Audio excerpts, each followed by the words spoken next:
Buenas chicos, en este video vamos a hablar un poco sobre los estados de agregación de la materia. La materia en el universo se encuentra en distintos estados. Los tres más conocidos son el sólido, el líquido y el gaseoso.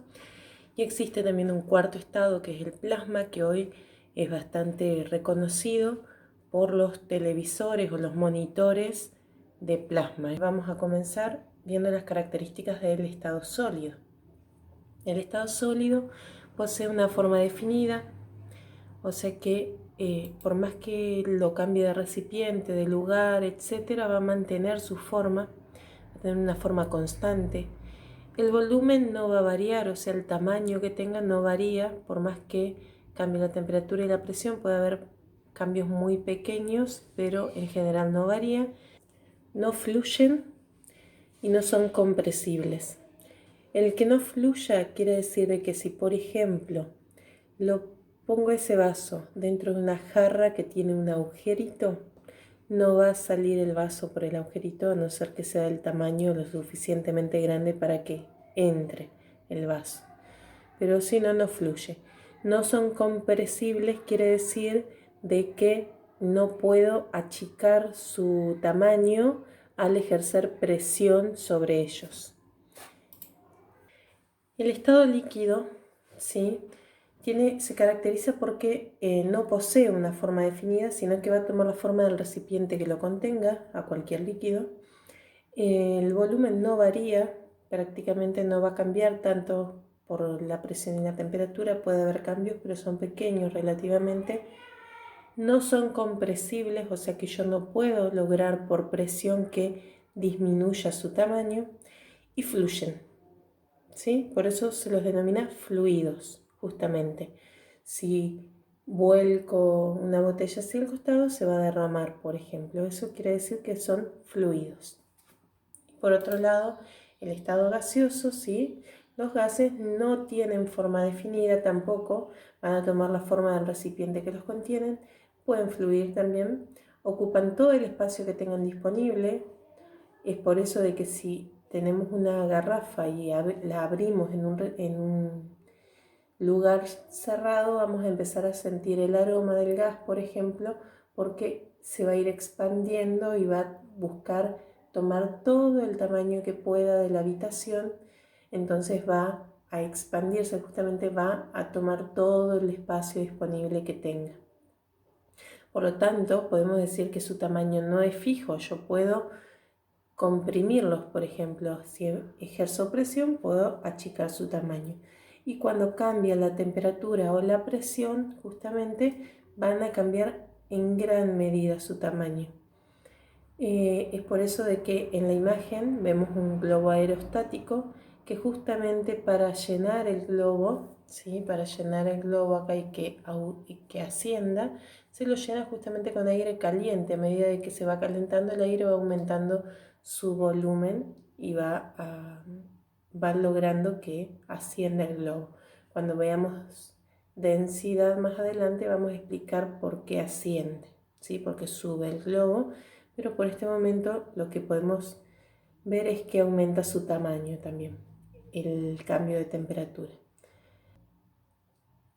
Estas son características macroscópicas. Esto es lo que es visible a simple vista, podemos saber sobre los estados de la materia. Y el cuarto estado, el plasmático, en el que se encuentran las estrellas, como el Sol, por ejemplo, que es un plasma gigantesco.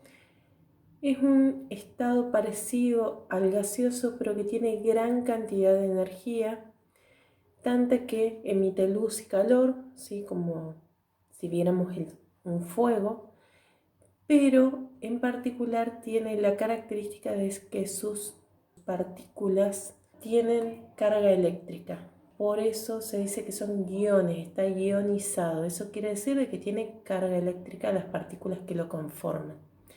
No es el único lugar donde vamos a ver el plasma en el Sol y en las estrellas. Como dijimos antes, las pantallas de plasma, los fluorescentes.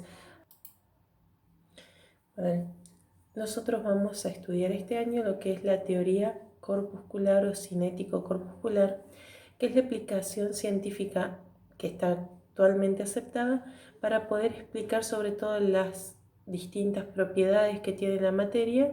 Puntualmente, su nombre se debe a que propone que la materia está formada por corpúsculos, o sea, por partículas muy pequeñas, y dice que entre estos corpúsculos hay espacios en donde no hay materia, no hay nada, hay vacío.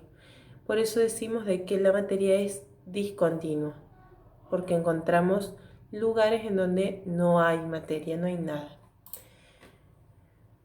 Ojo, decir que no hay materia no quiere decir de que hay aire, porque el aire constituye materia, ya vimos antes eso.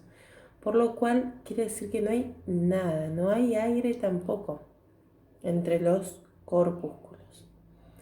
Entre estos corpúsculos se van a ejercer distintas fuerzas, ¿sí? Pueden ser de atracción o de repulsión.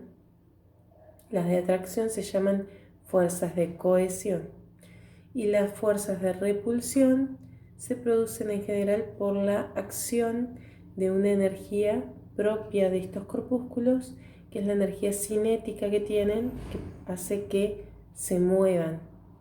Todos los corpúsculos van a tener cierto nivel de movimiento, van a tener más o menos energía cinética, lo cual va a generar más o menos fuerzas de repulsión entre ellos.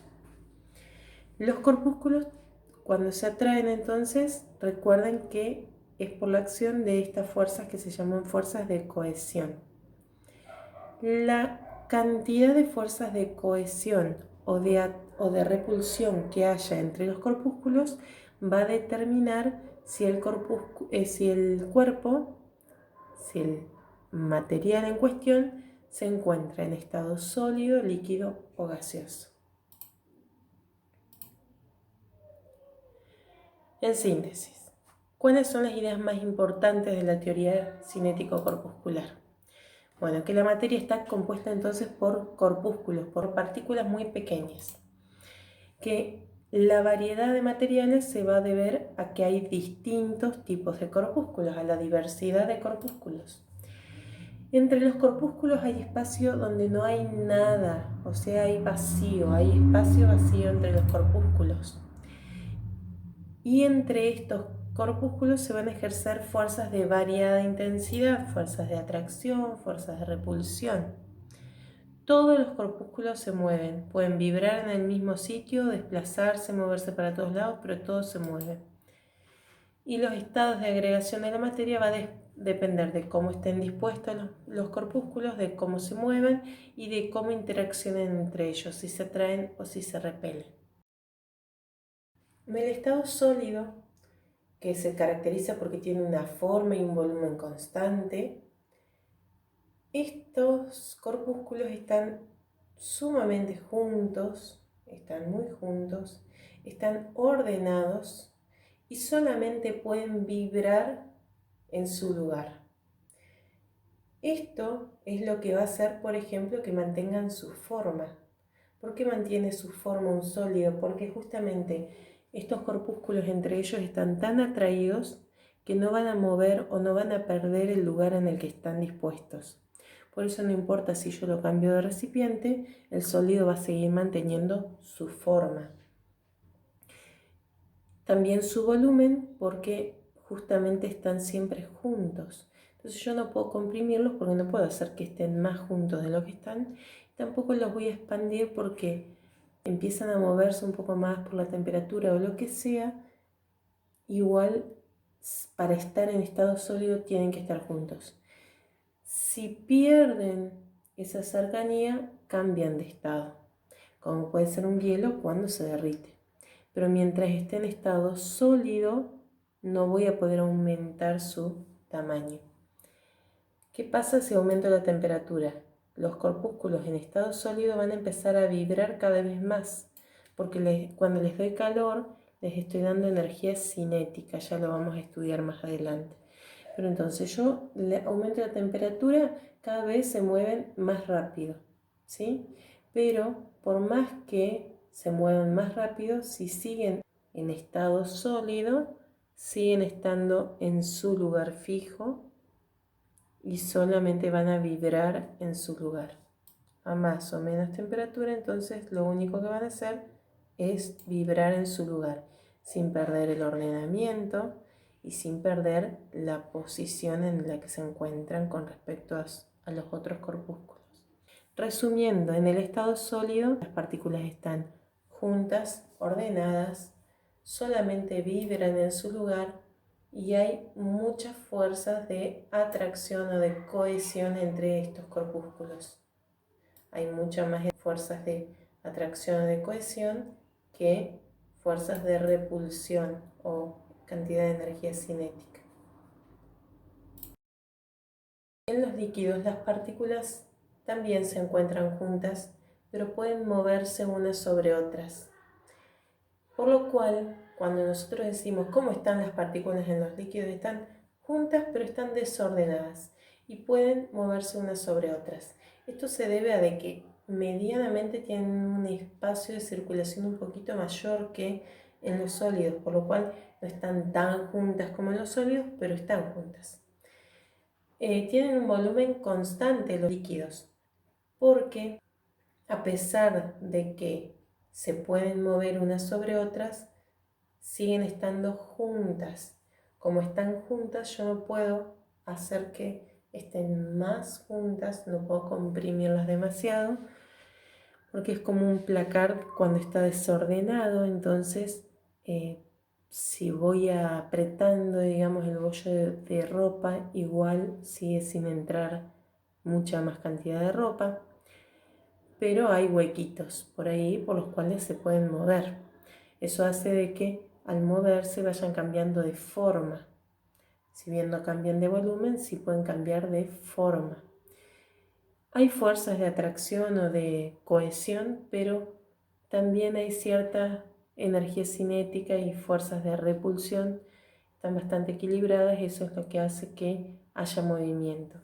Obviamente que si aumento la temperatura, también va a ir aumentando el movimiento de los corpúsculos. Pero fíjense que por más que se mueven mucho más, siguen estando juntos.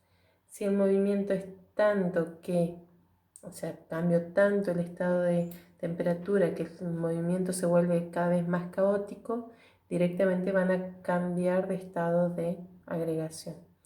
Mientras esté en estado líquido, las partículas van a estar juntas, desordenadas y se van a mover unas sobre otras. En los gases las partículas están separadas y se mueven caóticamente hacia todos lados. No tienen forma fija justamente por este movimiento y no tienen volumen propio, porque como están tan separadas, si yo comprimo, por ejemplo, a estas paredes, las empezaría a unir, sí o sí van a tener que juntarse las partículas, por lo cual yo puedo achicar su volumen. Por eso son compresibles.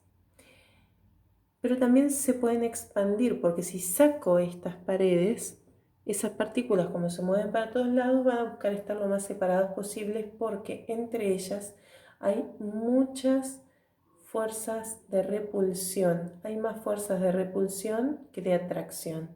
Entonces, como hay muchísima fuerza de repulsión y mucha energía cinética, es que van a intentar separarse lo más que se pueda. Por eso es que se expanden. Obviamente que si aumento la temperatura, el movimiento va a ser mayor y más caótico y va a chocar cada vez más contra las paredes si está en un recipiente. Es por eso que al aumentar la temperatura, por ejemplo, de una garrafa explota, porque las partículas empiezan a chocar con tal fuerza sobre las paredes del recipiente que lo rompen.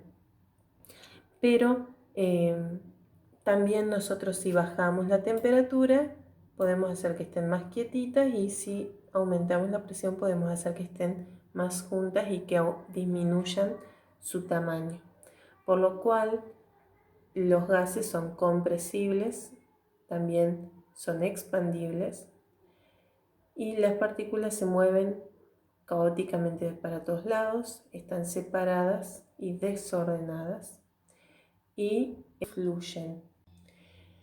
Repito que en los gases hay grandes fuerzas de repulsión, hay gran cantidad de energía cinética entre sus partículas.